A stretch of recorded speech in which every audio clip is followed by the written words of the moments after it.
Hi! Good afternoon everyone. We are here in Breeze Residences, the first project of SMBC here in Rojas Boulevard.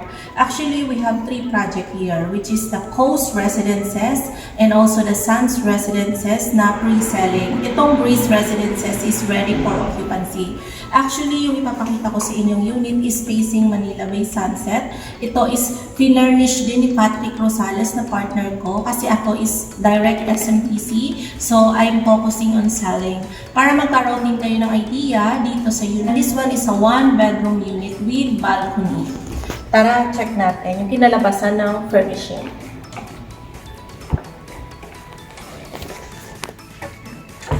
Ito na yung kitchen area na kinalabasan niya. As you can see, complete na rin yung mga utensils. Meron ng rice cooker, kettle, and ito pala pinalitan. So, built-in na yung nilagay na electric. So, maganda. Dito yung exhaust. Actually, dito lang pinatong yung lalagyan ng utensil kasi pinalitan na rin naman to eh. So, may another space pa dito. Yan, kompleto. Ang daming kutsara. So, ready ka na dito kung mag-rent ka or mag-i-staycation. Then, meron na rin pang-urong, may joy. So, pinalitan din yung sa faucet natin. So, nalilipat-lipat siya. Gusto ko yung ganito. Okay. Maganda siya, oh. Kung maglilinis ka, oh. Diba? Close na natin. As usual, may kasama naman ganito lagi ang turnover ni SMBC. Ito ang dinagdag is yung sa microwave, yung patungan, para hindi nakapatong here. And then itong partition, para mag-separate siya dito sa living area. And inverter na rin yung double door na refrigerator. So let's proceed na sa toilet, para makita nyo yung toilet dito sa Breeze Residences. Ayan. Ang dinagdag lang dito is itong upper cabinet, para more storage. And ayan, lagi naman tayong top load na washing machine yung kasya dito. And meron na rin siyang connection there and saksakan. Ayan pala, dinagdagan na rin siya ng vanity mirror. And pinalitan ng black yung faucet kasi dati stainless lang yun eh. Then ayun din, dinagdagan din ng dinagdagan din ng bidet. Ang kasama dyan yung toilet. And this one, dinagdag din yung shower enclosure. Yung shower, pinalitan din. Rainfall shower, telephone shower. Kulay black kasi yung concept niya. So, dinagdag na lang din yung water heater. Ayan, meron na rin exhaust yan or lights. Let's proceed na dito sa exciting part. This one is the living area. Living area ng one-bedroom unit. Ito yung typical one-bedroom namin na 26 square meter. Ayan, as you can see, we have the TV console and floated wall and also the smart TV. And i-open na natin yung TV kasi dito meron ng Wi-Fi na PLDT.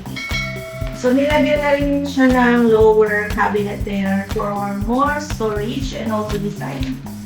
So, ayan, smart TV yung television natin para sa mga nag-i-staycation, gusto nyo kasi nang enjoy yung kanilang stay. And here naman, kasya yung center table here.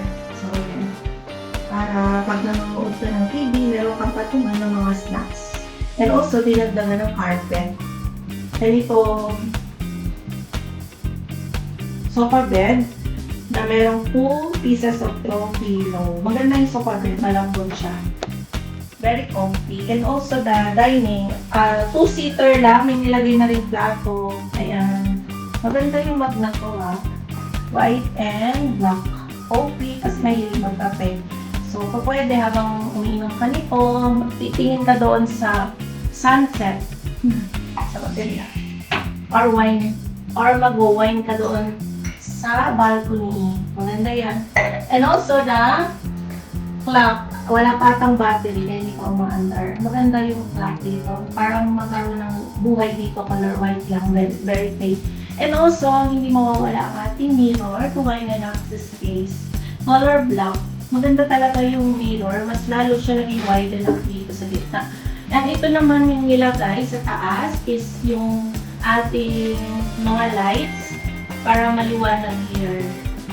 And ang one bedroom kasi meron siyang partition over here. So dati na to, na partition. Ayan. Ang dinagdag lang pala nila itong speaker para hindi magasgas. Here, dito sa partition. Ayan no, the color white.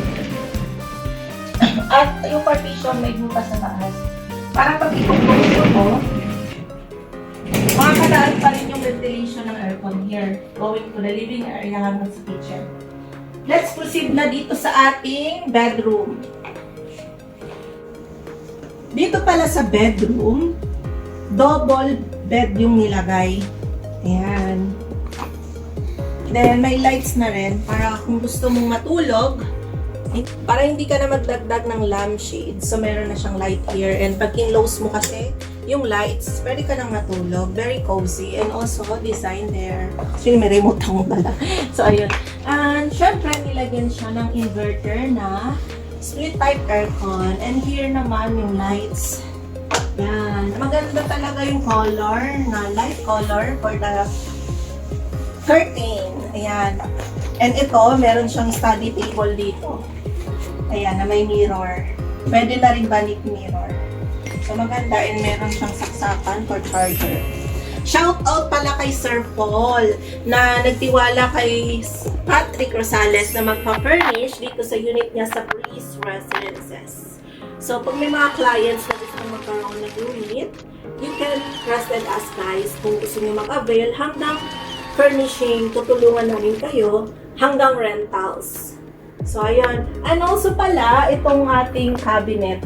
Ayan, maraming mga pillow. Ayan. Maganda yung color ng cabinet. White. Tapos yung handle niya black. More storage sa upper side. So, ito, open na natin. Ito na yung with balcony na overlooking sa Manila Bay. Sa mga client na gustong mag-avail ng unit, sa Breeze Residences, Coast Residences, and Suns Residences, this is the view guys na facing Mall of Asia, Entertainment City. Actually, yung sun nandun siya sa kabilang side. Minsan nandito siya sa side na to. Ayun pala guys yung Coast Residences. Katabi lang nitong Breeze Residences. Kasi we are here in the top of the Breeze Residences. Ito yung penthouse nila, upper penthouse. So ayan guys, yung Coast Residences sa mga buyer na gustong mag-purchase ng unit. Meron pa kaming unit dito na available. We offer 5% down payment lang. You can already move in. And meron ka pang 3 years to pay na zero interest. Sa mga clients na gusto magkaroon ng unit, just comment down below. Tingnan nyo guys yung balcony. Ang ganda. Nilagyan siya ng grass dito. Illusion, di ba? And ito, 2-seater yung ating chair.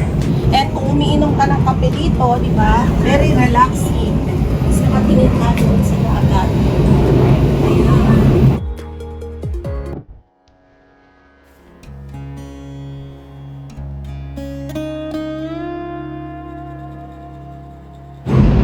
Nakikita mo rin yung alongado.